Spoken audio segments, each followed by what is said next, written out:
What's up? This is Jay from Indie 101 FM at Mohawk College. I'm about to do an interview with Swollen members Prevail. What's up? What's up, Jay?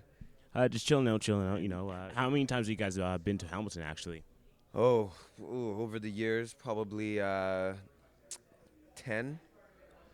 And when was the last time you came here? Like, have you been to Club Absinthe before, or? No, first time at Absinthe, and this is probably our first show in about 2 or 3 years in Hamilton, actually. Yeah. And how do you like it? The weather and whatnot. It's very cold and all the hailing today. Well, it's cold today, but Canadian, so been across the country many times, seen all sorts of weather. It's all good. It's all good. Okay. And what would you say is one of your best experiences in Hamilton? Let's see. That's a good question. I went to a Tie Cats game. Okay. And how was that? It was awesome fun. It was awesome. Good fun. Oh yeah. And that was recently, or? No, this was a long time ago. A long time ago. Okay. So in terms of you and the background of your music and whatnot, like where did you grow up? I grew up in Victoria, BC, so Vancouver Island. Okay. And you guys, like, how did you guys connect? Oh, wow. I met Matt. I was living in San Diego. Matt was living in San Francisco at the time. And we ended up just bumping into each other. He was working at the extra large store in San Francisco on Haight Street. And I had gone down to, I went with a friend. We were only supposed to go as far as Portland. I went to San Diego, went back to Vancouver, started a huge crew. Me and my boys were going down to link up with my homies from San Diego to go to Portland to see the Wall Brawl. And they ended up not showing up, so my friend Zen and I just jumped in his mom's Nissan Micra and drove down to San Francisco. And on the way back, we decided to stop on Haight Street, went into the store Mad Child was working. We had never met, but we knew who each other were from Vancouver. And talked for about 5 minutes, and I went home, and honestly, I don't think either of us really thought too much more about it besides that was cool meeting that dude. And when I walked into a house party, and he was sitting there, and me and my crew came in, and he was like, yo, let's rhyme. It's like, word.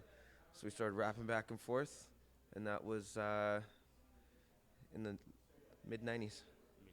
Oh yeah, Late 90s, yeah. Okay, yeah, because you guys been doing it for a while. How long has you guys been an actual group?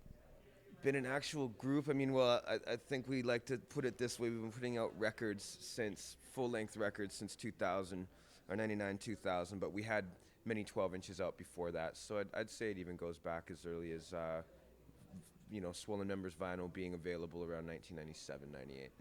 Man, that's work. And like how long you been doing music? Like what kind of got you into doing it? Like is there any like I guess family members or anything that kind of inspired you to be like, yo, I want to do music, like rapping or anything? Is there any stories from like maybe high school days? Because I find a lot of guys I do interviews with, they're like, yeah, I used to do freestyles and this and that, and the stairways and this and that, and freestyling people, right? So is there any stories like that you have that kind of inspired you to get where you are now?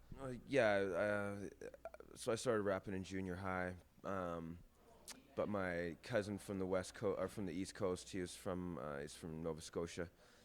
He came over one day, moved over to Victoria, and we're at my stepdad's place, my stepmom's place, and I was listening to AC/DC, and he said, yo, man, I'm going to put in another tape. You cool with that? I was like, yeah. He's like, you heard of hip-hop? I said, I heard of it, but I like rock and roll, He put in the tape, and it was Steezo Crazy Noise. Steezo used to be a backup dancer for EPMD. And he put in Crazy Noise, and I never looked back, man. That was it. Because I always loved writing poetry. I took a lot of theater class, so I loved acting.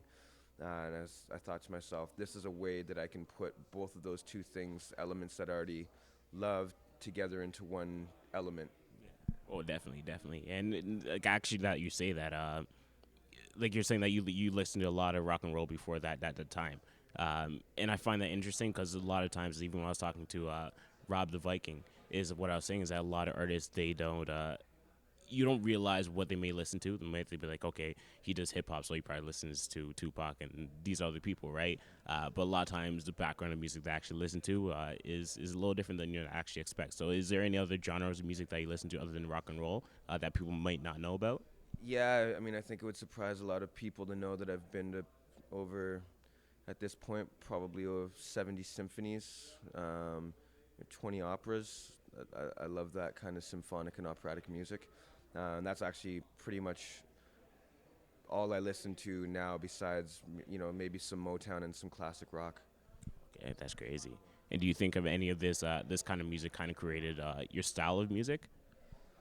I think, well, look, I should be careful how I phrase this, but as an MC, and this is just my point of view, as an MC, once you learn the basics, and I was lucky enough to grow up in an era of hip hop where uh, it was rudimentary at that point. Of course, you had some of your amazingly super dope, skilled lyricists. It wasn't that, but it wasn't the skill set that it is necessarily today as far as technicality, speed, um, the challenge, the different challenge of different style of beats. Um, okay, yeah, you have your Cool Keiths and ultramagnetic MCs and some of your more abstract poets, De La Soul, Tribe Called Quest, and then of course you had your skilled rappers, Big Daddy Kane, Rakim, uh, uh, Cool G Rap, so it wasn't that there wasn't that. There was. It was just different. But I was lucky enough to learn all those base elements that I needed to be able to be influenced by other music and still be able to pull off being a effectual MC. So yeah, I do. I feel that listening to other styles of music actually make you a better MC and a better performer.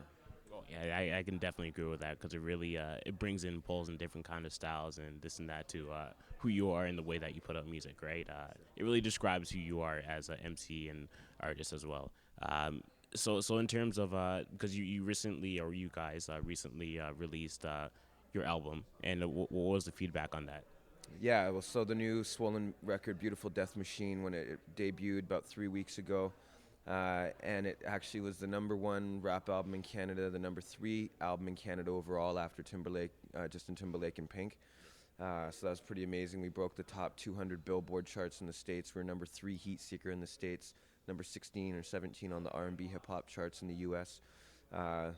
So it's amazing. Anytime that you put out a record, of course, you want it to do well. You can never expect it to do well, but when it does, of course, you're exuberant, and there's a lot of jubilation and positive momentum in the crew right now. And we've just come up with.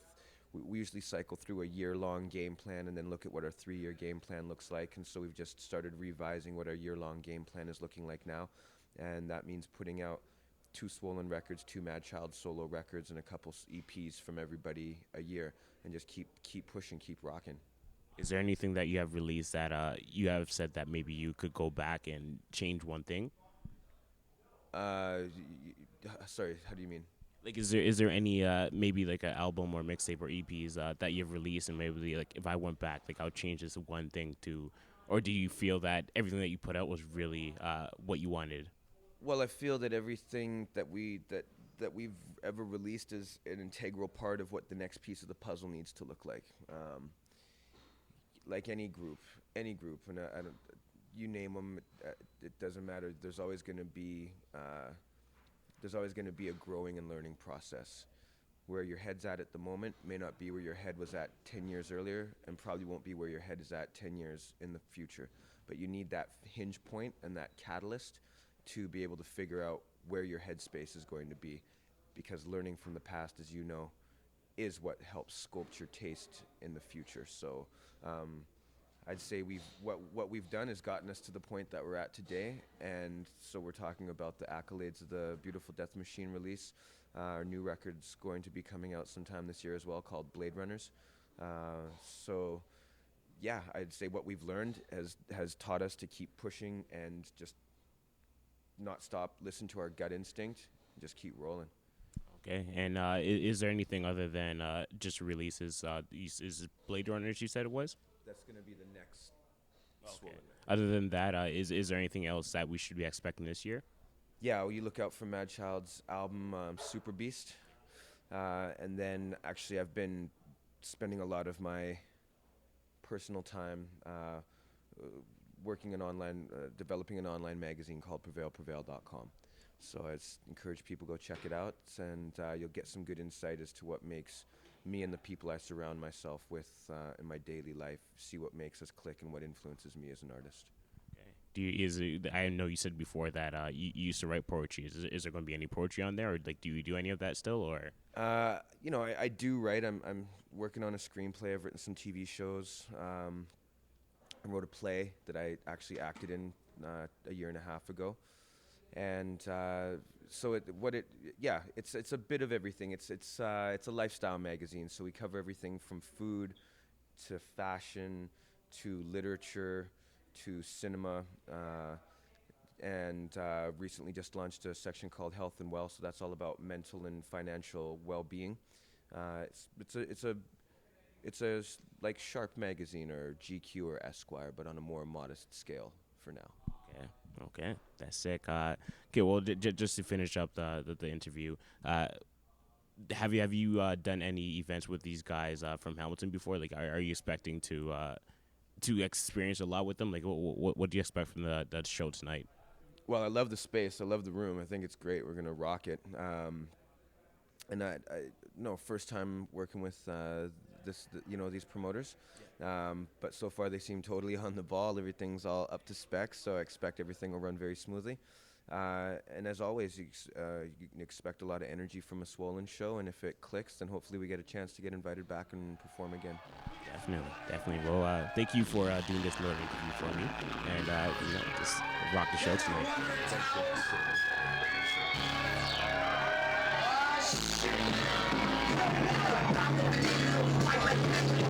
Thank you.